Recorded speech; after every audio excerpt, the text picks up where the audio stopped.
how the Rams are continuing to prove the experts wrong. We have big takeaways from the Rams' 37-14 win over the Cardinals and LA's updated playoff chances. That's coming up next here on Locked On Rams. You are Locked On Rams, your daily Los Angeles Rams podcast. Part of the Locked On Podcast Network, your team every day.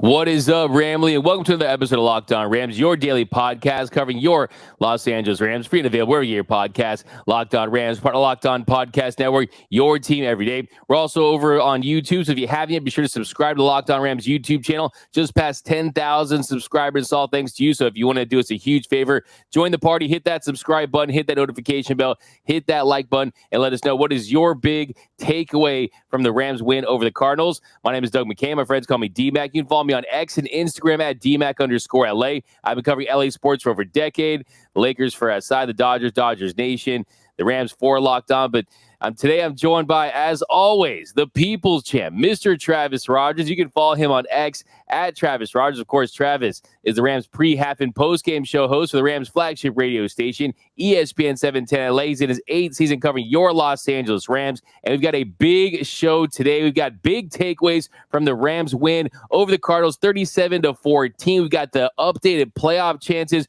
What did we learn about this team? That's coming up next. But first, this episode of Locked On Rams brought to you by Gametime. Download the Gametime app, create an account, and use code LOCKEDONNFL for $20 off your first purchase. Last-minute tickets, lowest price guaranteed. Now, Travis, the Rams win again. We've got a winning streak going. They beat the Cardinals 37-14. If you look at their record, sitting at 5-6, they improved their playoff chances. We're going to talk about that in a little bit. My first big takeaway, though, is the Rams, they might have themselves a top 5 running back in Kyren Williams. Kyren Williams continued to impress. If you look at his numbers, 143 yards, 8.9 yards per carry, 61 yards receiving. At a 15-yard catch, a 61-yard screen pass there. He had 6 catches, 100-plus yards. That was the first time a Rams running back has done that since Todd Gurley in 2018. That Royce Freeman, he performed really well, but really nice game for Kyren Williams. Yeah, he was terrific. The Rams offense looks completely different with him, right? That the Rams offense with Williams looks a lot like the best version of the Rams offense that we've seen. Think about it. And I'm glad that you mentioned Todd Gurley there a second ago, D-Mac, because that's the best version of this that we've seen, is when Gurley was at his best. This is the next best thing. And again, it changes everything. Matthew Stafford has a little safety valve out of the backfield. They had a running game that keeps the defense honest. We saw Tyler Higbee get involved for the first time all season long, where he gets a pair of touchdown passes. And Cooper Kupp, which I'm sure we'll talk about at some point on the pod here, really has not been a factor for the last 5 games, and yet the Rams have looked pretty decent offensively for periods of time. That's the really good news. Williams is a really nice player. There's no question about it. The 2 best games that he's had, both against Arizona. So I need to see one against somebody that's not the Arizona Cardinals. Cleveland this weekend would be a great time to do it. I'm not trying to throw cold water on it, but the 2 breakout games we've seen from Williams have both come against Arizona. Arizona's a 2-win team. They're one of the worst teams in the league. So let me see it against Cleveland. Let me see it against New Orleans. Let me see it against Washington or the Giants, or even better, maybe a pretty decent day against the Baltimore Ravens in a couple of weeks. Show it to me against somebody that's not the Cardinals, and you will have my absolute full attention. Yeah, absolutely. Of course, the Cardinals, one of the worst teams, probably the worst team in the NFL right now. You're trying to bring back Kyler Murray in this situation, but still, Kyren Williams, I think that his skill set translates to the entire NFL. I mean, you look at the burst he has, the quick, just one cut and go mentality, his vision. He's been so impressive. I mean, he has the versatility. He's a dynamic runner. And you look at the fact that, look, when he's in the game, he's the ultimate Rams glue guy this season. You could probably make the case for Puka Nacua. You can make the case for Cooper Kupp in years past. This year, that man is Kyren Williams. You look at their offense, 25 points per game when he's in, and the Rams, they're 4-3. 25 points per game. They're 4-3 in those games with Kyren Williams. When he's out of the lineup, 1-4. They scored 14.25 points per game. So to me, the proof right there is in the numbers that when he's in the backfield, you see Sean McVay want to prioritize the run more. He's more comfortable running plays with Kyren Williams back there. Also, want to tip my cap to the offensive line. We'll talk about them in a second here. And also, your Oregon Duck, Royce Freeman, 13 carries, 77 yards, had a 23-yard long. I think for the first time, we might see the duo they've been looking for since Gurley, since the last couple of years, that maybe they can move forward with. You need to, right? That this is the way that the NFL works. You're not going to give a guy, 35 carries the way you might have in the 80s or the 90s and just burn the rubber off of a guy's tires. It doesn't work like that, especially a player like Williams, who has had a history of injury problems. You need to be a little bit more judicious in how you use him, a little bit more strategic in how often you're giving him the ball. And Freeman gives you a nice plan B. And they're different stylistically too. So it kind of gives you a little bit of an option. I know we do a lot of Dodger comparisons here. I want to do a quick Laker comparison here. The Kyren Williams thing reminds me a little bit of Austin Reeves, right? That Austin Reeves was that's a pretty nice player. Let's see what happens too. Oh, you know what? He should probably play a little more too. You know what? He should be in the starting lineup too. You know what? Let's pay that guy and have him be the third best player on a team that you think might go to the championship. Well, what happened? The rest of the NBA started to look at Austin Reeves and game plan for him and deal with him. And it hasn't been nearly what we thought it was going to be. This is my interest in Kyren Williams moving forward. Now that he is a guy, and everything you've said, D-Mac, I think is true, defensive coordinators and other opposing teams would be like, all right, we got to deal with Kyren Williams. Before it was we got to deal with Matthew Stafford, we got to deal with Cooper Kupp. I think Puka Nacua started to generate some attention along the way. Well, now Williams is too. So when that starts to happen, what does it look like? It looked pretty darn good on Sunday, and I'm excited to see what it looks like moving forward. But this is the beginning of the Kyren Williams story. I'm curious what the middle looks like.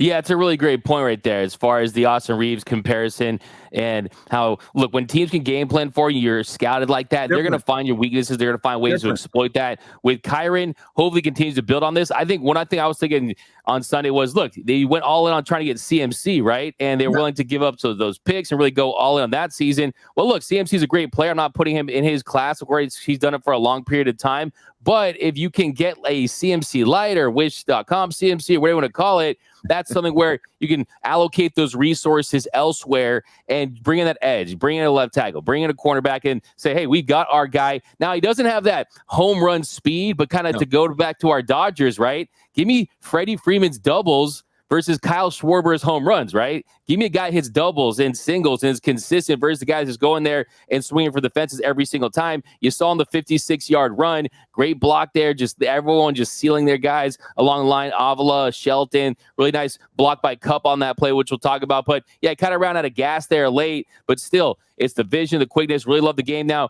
before we go next to me real quick, Matthew Stafford, he ends up going 25 for 33, 229 yards, 4 TDs, 1 interception. There was that interception before the half, but really like the game out of Stafford. PFF didn't love him. They gave him a 68.2 grade. That's why I call them PFWTF sometimes, but still, I think it was a very solid and a confidence-building game, knowing that Stafford can go out there, play through an injury, and still perform. He threw 4 touchdown passes, and he threw 1 terrible interception that they were very lucky did not get run back the other way for a pick six. Guy kind of caught his toe in the turf and went down. It's not like really anybody tripped him up necessarily, but I thought Stafford was good. You're going to get, one of those a game where you're like, oh my gosh, what in the world was he looking at?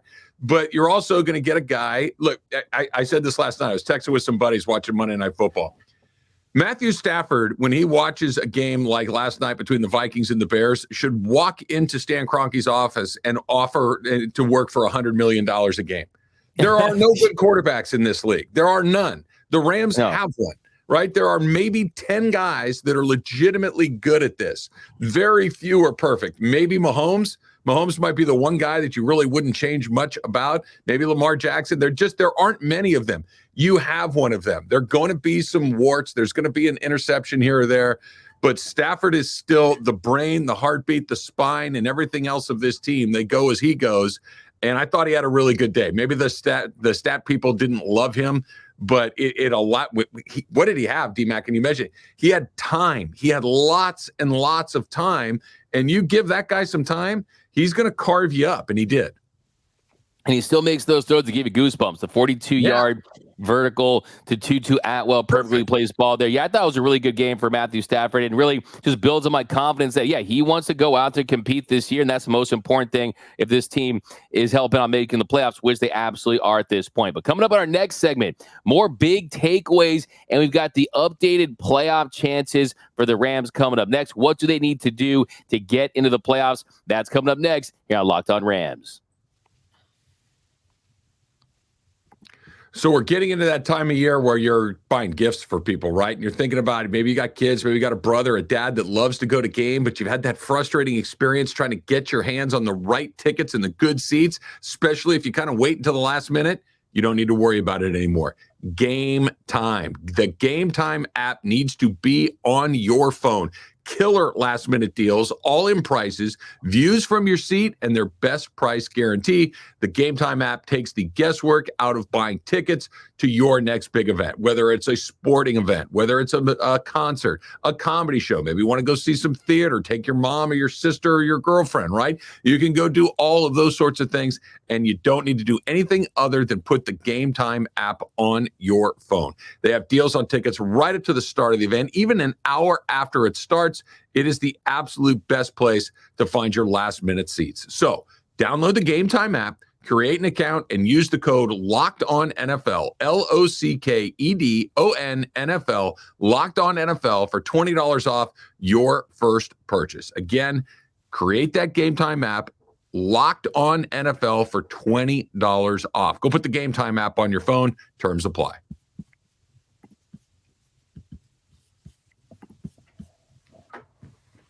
And welcome back to Locked On Rams. Thank you for making Locked On Rams your first listen every single weekday, free and available wherever you get your podcasts. Locked On Rams, part of Locked On Podcast Network, your team every day. And a special shout out to our everyday listeners out there. We appreciate you watching every episode, listening to every episode, and you can join that Everyday Listeners Club too. We just extended the Cyber Monday sale. It's still currently 100% free, so you guys can definitely join that, and you won't miss a thing about your Los Angeles Rams. Now, Travis, here in our second segment, we're going to pick up on our big takeaways. My next big takeaway we kind of talked about a little bit. You got to give this offensive line a ton of credit, starting with Kevin Dotson. I think we got to get dedicated an entire segment, maybe an entire show on why Les Snead should bring him back on an extension. But he was phenomenal once again. If you look at his PFF grades, they're always at or near the top every single week. A 92.2 PFF grade, 90.5 run blocking grade. Did not allow a single pressure in 35 pass blocking snaps. He was fantastic once again. Yeah, he was. I was listening to Sean McVay talk about him in the post-game press conference, and he called him K-Dot. So I'm only referring to him as K-Dot from this part forward. It's a much cooler way to do it than Kevin Dotson. But he was great. The Rams' offensive line looked not just functional, it looked pretty good. I thought that Steve Avila had a really nice day. You mentioned that block he had down the field where he took out two people with just one block. It was quite a good day for him. Dotson, as you mentioned, we didn't really talk about Alaric Jackson or Joe Noteboom all that much in the game, so we had a lot of opportunities there to have guys fill in, have guys play pretty well. And again, I'm not trying to be a pessimist. I'm excited about where this team is. I'm excited about the way that they looked. It's the Arizona Cardinals. Show it to me against a team that's far more dangerous, far more talented than the Arizona Cardinals. Because here's the fact of the matter, D-Mac. That's probably the first time since the last time they played the Cardinals where the Rams went out on the field and had more talent than the opposition. That's just not something that they've had all season long. When they're playing the 49ers, the Eagles, the Cowboys, these teams that they've had, even the Indianapolis Colts, the Seahawks, who they've beat a couple times, they just don't have as much high-end talent as those teams. They have more than Arizona, and I think it showed. Go do it against Cleveland. Do it against Washington. Do it against New Orleans, those teams that you have to beat to get into the playoffs, and it can be incredibly exciting. I loved it. The line looked really good, but the Arizona Cardinals are not a good football team.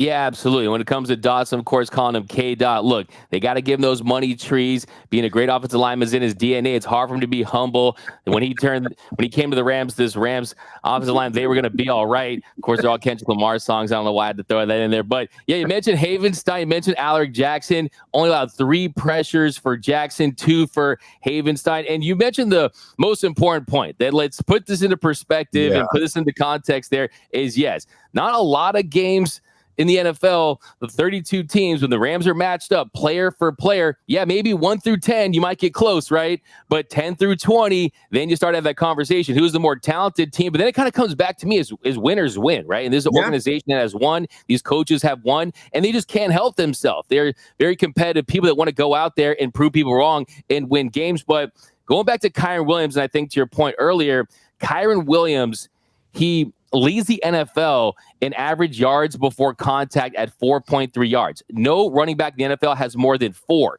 473 of his 599 yards have come before contact. So that's almost 80%. So that's more credit to this offensive line. If you look at the adjusted line yards, they're right there in the top 10. So really got to feel good about this offensive line performance, and they get a lot of credit for Kyren Williams' success. Now, how about, what were you saying, Travis? No, I just did Royce Freeman too, right? I know that he's more of a rugged guy, but just the fact that they were able to run as effectively as they were with both of those guys, I think speaks to the quality of the offensive line. And look, we were kind of looking at each other, Kirk Morrison and I, who I do the pre-half and post with, watching all the time that Matthew Stafford has. It was shocking because usually it's take the snap, 1,001, 1,002, and that ball's not out. There's somebody in his face. This was 1,001, 1,002, 1,003. Like, and that extra second feels like an eternity. And if you give him time, he's going to find guys. And if the running games work and you don't have guys with their ears pinned back coming forward like that, the Rams could be a pretty darn good team. I just really need to see it against somebody that's not an NFC West. They're 4-1 in the NFC West, and they're 1-5 against the rest of the league. So it's just it's one of and they only have one NFC West game left, and it's against the team that they never beat. They're going to have to beat some teams outside of their division if they want to get to where they want to go.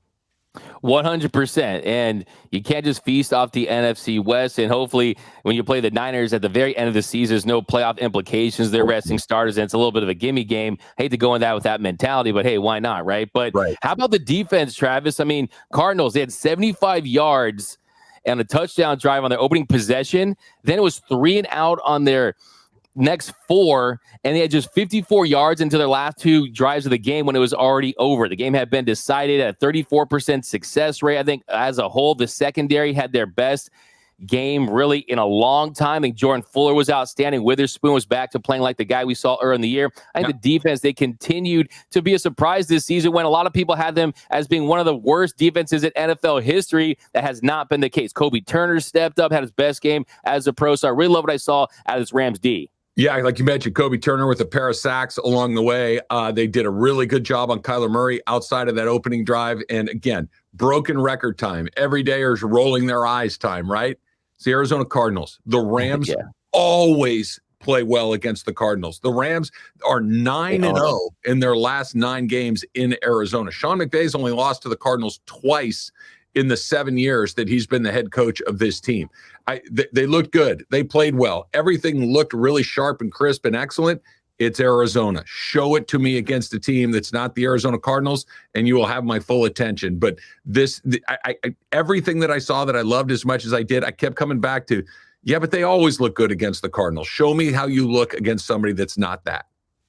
Yeah, you can't deny the competition level that was there. But, as far as this Rams team, I think, the competition was bad, but trying to get more confidence. And look, no doubt. Like Frank the Tank said in old school, we're going streaking, right? And they're on a winning streak. And when you build that winning streak, you get that winning mentality. Sometimes winning against bad teams can help you win against good teams, right? So, and also, like you said, the Rams, for whatever reason, certain teams own teams in this league. The Rams absolutely own the Arizona Cardinals. Absolutely. Yep. And they took advantage once again. You highlighted Kobe Turner, kind of one more mention of that. Like you said, I mean, 2 sacks, his first multi-sack game. You look at the value they got with that pick. He's continued to improve, continued to take advantage of playing alongside Aaron Donald. But look at Jalen Carter on the Philadelphia Eagles, right? Someone who top 10 pick, could win Defensive Rookie of the Year. He has 4 sacks. So not a big just measure the sacks to really evaluate a player's effectiveness. But if you look at that number right there, it kind of puts it a little bit into context how much value they're continuing to get. And I also just want to point out, too, we talked about Puka Nacua pretty much every single show, it feels like. We talked about Steve Avila a ton. We talked about Byron Young a ton. Kobe Turner, he's like right outside of that top 3 and joining kind of the big 4 as far as the rookies that have really turned out to be good picks by this Rams team. They've really hit on those guys. So definitely a positive sign. Can I throw one more guy in there? Because Absolutely. I love those four guys that you mentioned. Those guys are NFL players. They're NFL starters. They're guys that you can count on moving forward in this league. So's their punter. Right. So you go out there and Ethan Evans, I get it that you're not going to build your team around the punter, but think about what this team looked like when they had a really high level all pro type punter in Johnny Hecker. It's just another weapon to have in your bag. And Ethan Evans has been a really good weapon there. Again, it was a draft to see what you can find. And if you found a regular on your special teams combined with all the regulars that we've talked about on defense and Turner and Young, the regulars that you have on offense and Avila and Puka Nacua, that's 5 guys that you found in one draft as NFL starters. That's a big, big deal.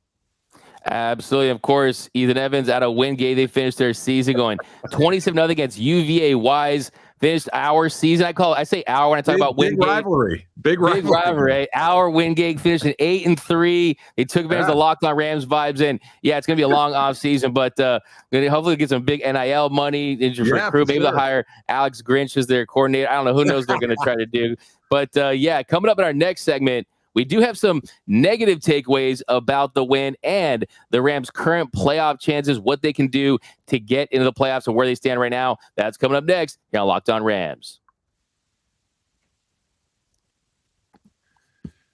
All right, so as the weather gets colder, the NFL offers are staying hot at FanDuel, right? Right now, new customers get a $150 bonus bet, right, with any winning $5 moneyline bet. Let me tell you that again. New customers get $150 in bonus bets with any winning $5 bets. That's $150 if your team wins. So if you've been thinking about joining FanDuel, there is no better time to get in on the action. The app is super easy to use. There's a wide range of betting options, including spreads. For instance, last look, the Rams 4.5-point favorites over the visiting Cleveland Browns this upcoming Sunday at SoFi Stadium. That's a pretty good number for the Rams. A little surprising number as well. There are player props. There are over-unders, all sorts of things you can do at FanDuel. So visit FanDuel.com/locked-on. FanDuel.com/locked-on and get into the NFL season. FanDuel, official partner of the NFL.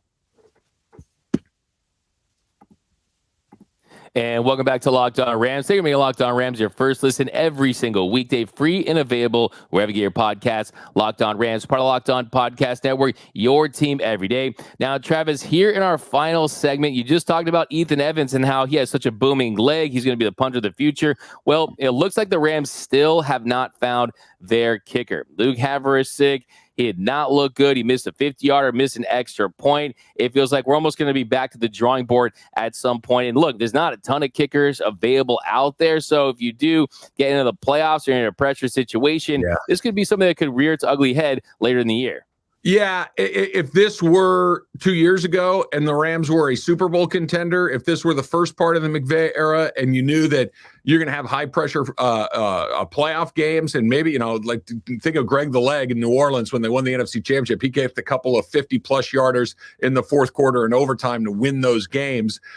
Matt Gay was terrific for the Rams while he was here. This team's not going to the Super Bowl. This team is not going to, it may come down to getting into the playoffs or not with a kick, but I have a hard time imagining that this is how they would have gone into the season if they thought that they were going to be a kick away, right? Then you got to go find somebody that's a little bit more NFL pedigreed than Luke Havrisik at this point. It is what it is. Like you said, D-Mac, there's not like there's this long list of capable NFL kickers that are out there waiting to get signed. There just really aren't very many. I know we talk a lot about the quarterbacks and how few good ones of those there are. There might be the same amount of super reliable kickers out there as well. Maybe a few more. Maybe there's 10 or 15 of those as opposed to 5 or 10 quarterbacks, but they're hard to find. The Rams don't have one, and I wouldn't be shocked if one of those games I know we're going to talk about against Washington, against New Orleans, against the Giants, that you miss a field goal against one of those teams that could keep you out of the playoffs. Yeah, that is my concern right now. I mean, you're starting to see the confidence level of him as far as just his facial expressions, body language, eyes getting big. Yeah, that's where you start to really get nervous because I'm telling you, these kickers, they know that their livelihood is based on each and every kick, and teams are not shy about letting kickers go. So hopefully he turns around, has a big, I mean, he does have a pretty booming leg. You can see the potential there and why they signed him, but hey, you got to kick it through those uprights. So yeah, it's definitely something to look at moving forward. The next is Cooper Kupp. So this has been a theme on this show for the last couple weeks. We've been following this very closely. Only 3 receptions, 18 yards on 5 targets. He was gimpy, kind of limping around after that first catch. He had that drop right there, and he just does not look anywhere near 100%. He's looking like a shell of himself right now. And look, it's no fault of his own. This is a guy who's had that hamstring injury earlier in the year. He had the ankle injury. He's been banged up, but he just does not look like the guy that he was in seasons past. No, he doesn't. And he looks fragile. And he looks slow, which is really, really troublesome. And you mentioned the game that he just had against Arizona. I want to open it up a little past that. I want to talk about the last 5 games that Cooper Kupp has had, starting with Arizona and going backwards. He's had 3 catches, 1 catch, 2 catches, 4 catches, 2 catches. You're talking about 6, 8, 9, 12 catches in the last 5 games for Cooper Kupp. 12 catches was a good day for him a couple of weeks ago. He's had 12 catches in 5 weeks. That's not good enough. And it's not like they don't try to find him the ball. He's had drops. He just does that first play of the game, or wasn't the first play of the game, but the first time they threw him the ball wasn't a good pass from Matthew Stafford. It was low, but it looked like an old man trying to get down on the ground to catch the ball. He looked tentative. He just didn't look good. I know he's got some injuries. Fast forward a couple of plays later, Davis Allen gets that same pass. He's younger. He's not as banged up. He goes right down there. He catches it. He rolls over. We're good to go. It's just life in the NFL that the more hits you take, the more injuries that you've had, they just kind of start to stack on top of each other. And this isn't a bad game or 2. This is 5 games in a row where Cooper Kupp has not looked like himself. If we're doing silver linings, and I think that this is a pretty good one, because he's not dominant the way he was, the ball has to go other places. The ball has to go to Nakua. The ball has to go to Williams. They saw Tyler Higbee get involved a little bit. We saw Tutu catch a handful of passes in that game. That knowing that Cooper Kupp isn't the ultimate off-ramp and safety valve, that the ball has to go other places, I think that ultimately that served the Rams pretty well. Yeah, Travis, you took the words right out of my mouth. I was just about to say that the way that things have played out this season, you found Puka Nacua. Tutu Atwell was their best receiver yesterday. He looked like a cable downfield threat. He's making some tough catches as well. Tyler Higbee is finally back into this offense. Had a season-high 2 touchdowns, right? Rams' first TD from a TE. So that definitely is a positive. And look, had it been the Cooper Kupp that we saw in 2021 or even the start of 2022 for the first 8-9 weeks of the season, and they're locking onto him, he's getting all the targets, and then he got injured, well, then they're really in a bad place because then they're scrambling. Guys are trying to figure things out with Puka Nacua, but now they're in a place where this has really been the case all year. And yes, he can still be added. One thing I want to point out that yes, Cooper Kupp has struggled and they don't rely on him right now. But if you do want to reach this team's ceiling, you're going to need him to be maybe an 80-90% Cooper Kupp, a guy that when you're playing teams like the Ravens, the Niners, if they're at full strength, some of these better teams out there, Cooper Kupp is still a guy that if he's done it before, he can do it again in stretches, and you want to see at least the optimized version of him. And look, I've never played in the NFL, but I mean, I can relate to Cooper Kupp, my Thanksgiving Turkey Bowl. I mean, I'm running out there. I dropped a pass early on. I'm starting to look in the mirror like, is this it for me? Look, only a couple of things are undefeated: bacon, beard, 72 Dolphins, and the father of time. And I think that's what we're seeing with Cooper Kupp. He's starting to get a little older, starting a little more banged up. And when you lose it, you start to lose it quick, especially if you're at a skill position like the wide receiver spot. And especially when you're at such a high level to absolutely, yeah. That this isn't just a pretty good player that's starting to come back to earth. This was arguably the best wide receiver in the NFL. He won the Triple Crown 2 years ago. He had more catches, more yards, and more touchdowns than any other wide receiver in football. And he capped off that season by being the Super Bowl MVP.